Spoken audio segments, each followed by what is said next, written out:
Do you want to know why you are my favorite person?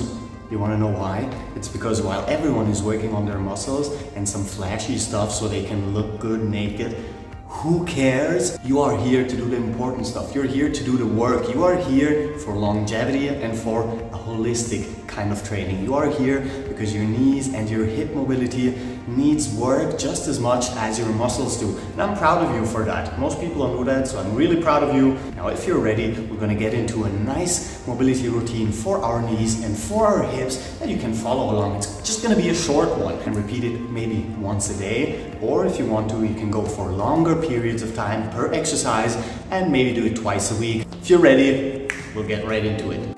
And we'll start by stepping wider than shoulder width apart and bending at our knee. You can either bring your arms forward for balance reasons, or you can place them at the hips, whatever you feel comfortable with. So we're gonna bend one knee, keep the other leg straight, so we stretch a little bit on the inside of our leg and then switch from one side to the other. With each repetition, we're gonna increase the range of motion, and now that goes for all of the exercises. You will only go as far as possible for you. It is not meant for you to be instantly able to do all of these exercises perfectly. It is meant to get you there over time.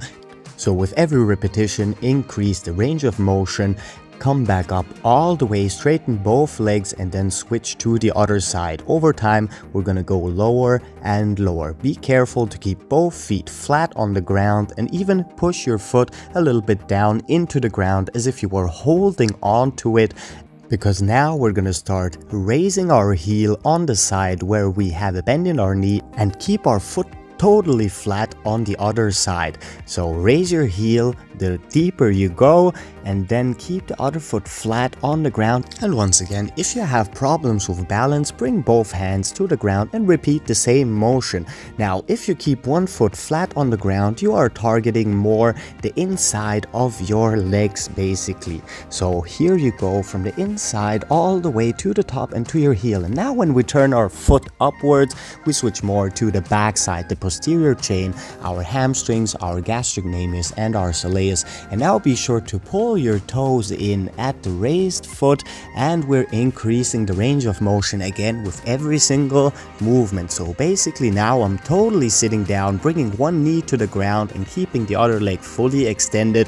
And of course, you're only gonna go as far as you are able to. We're gonna switch sides a couple of times, slow the movement down, maybe push down actively towards the ground so your extended leg fully touches down, as well as your bent knee all the way. Now we're gonna get up and switch into a shoulder wide position and get back down into a deep squat. I'm gonna work from here as a starting position. So shoulder width apart, maybe a little bit more if you don't have the flexibility.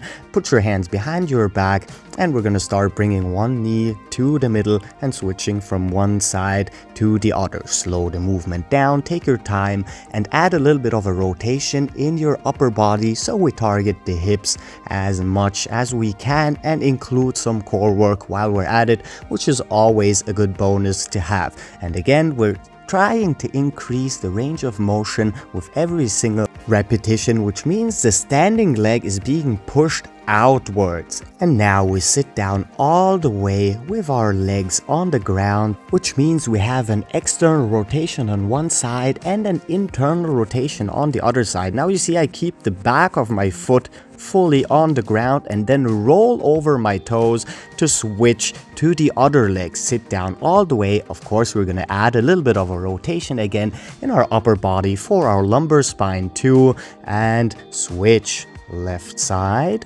Slowly roll over your toes, sit down all the way, push both legs to the ground, and now add a full rotation in your upper body by bringing your upper body all the way to the ground. Extend your arms, use them to turn even more in your lumbar spine. Now we have a full rotation. We have a full rotation in our hip flexors all the way up to our back, and we're using the ground to pull ourselves deeper into the stretch. If you lack the core musculature to get up, bring your arms forward, which is gonna make it easier on your hip flexors. If you don't, then you can keep your hands behind your back. So extended forward is gonna make this movement a little bit easier for you because it requires less strength in your core and in your hip flexors.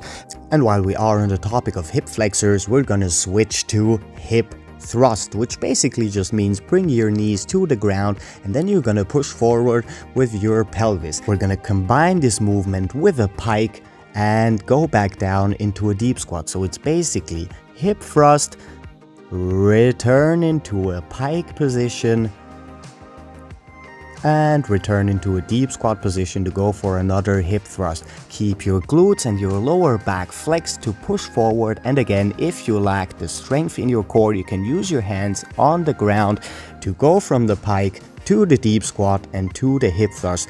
Over time, you're going to require less and less compensation by using your arms, and then you're going to have the strength to do these exercises without your hands on the ground. But if you do require them, there is absolutely no shame in just using a little bit of help, because again, the goal is not to be able to do everything right now, right then, but to build over time into getting into those positions. Now, we're going to do a little bit of a both knees to the ground without the hip thrust, just for a little bit more ankle mobility too, as well as some core strength. And since we're not going into a full hip thrust, we don't actually need this much strength. So repeat this a couple of times, knees to the ground, knees back up, feet flat, and again and again and again and again. And then we can move into a deep squat and hold. Tuck in your chin, open your arms, and use your arms to push your legs backwards so you open up more and more in your hips, and you're even going to feel it in your exterior glute, basically your gluteus medius and your ventral glute, the sides of your butt. And we're going to switch into another pike position and back to the deep squat position. Push your legs backwards and return into a pike position. Extend your legs as far as you can, preferably, of course, all the way, straighten them out, and then repeat the whole process. And now I'm just gonna turn around just for perspective's sake so you can see what I'm actually doing, but you of course don't have to turn around with me. So we're gonna sit sideways, both legs fully on the ground, our feet on the back of them, touching the ground, and we're gonna grab our heels and push our hips forward. If you do not feel a stretch with this one, we're gonna move down to level number 2, which is just bringing both elbows to the ground. And don't just sit back, push your pelvis up as far as you can, flex your glutes and your lower back so you have a little bit more range of motion. And if you don't feel this one either, then lay down all the way on your back and push upwards again. And now you're gonna feel it in your quadriceps all the way up to your hip flexors and your lower abdominals. Push up a little bit more. You can use your hands to help slightly, and then we're gonna sit back up. So use your hands to pull your body upward carefully so you don't hurt yourself. We're gonna go into another deep squat, which is basically stretching all the antagonists of the muscle that we just stretched. So basically we had the front side and now we have the back side. Now everything starting from here is more of a bonus if you already have enough mobility to do the exercises that we did before. Now we're gonna start with an elevation to make it a little bit harder, and we're gonna start with the same exercises we started with before. Bring one knee to the ground, push your hips forward and move to the other side. The elevation is gonna increase the range of motion, and the increased range of motion is gonna increase the required flexibility. If you, however, had some problems with the exercises that we did before, then you would end without the elevation part. It's just that I know that many of you are really advanced and want a little bit more of a challenge in their workout, so here it is. One knee down, add a rotation in your upper body, and then switch to the other side. Push your pelvis forward, flex your butt, and then we're gonna go into elevated hip thrusts. Now for this one, we have actually to bring our hands to the ground because we want to slow down and we don't want to hurt ourselves by putting our knees down slowly, and our feet on the back sides are on the stepper because we're rolling over our toes again, and then back into a deep squat and pull your body downwards. Basically you can use it as a little bit of a help to pull yourself more into the stretch. Hip thrust, deep squat, pull your body down, and repeat the whole process just a handful of times. push forward by flexing your butt and your lower back. You can also use your hands to push yourself a little bit more forward. Now this is our final repetition. Do a hip thrust, push forward, and then we're gonna sit down again to have a little bit of an antagonist stretch. It's something like a child's pose with an elevation in our feet. Which brings us to the conclusion of our workout. If you, however, want to repeat this whole process for a second or a third round, I'm not gonna say no. If you don't have the time to do this daily, then that would be preferable. And that's basically it for me for today, at least exercise-wise.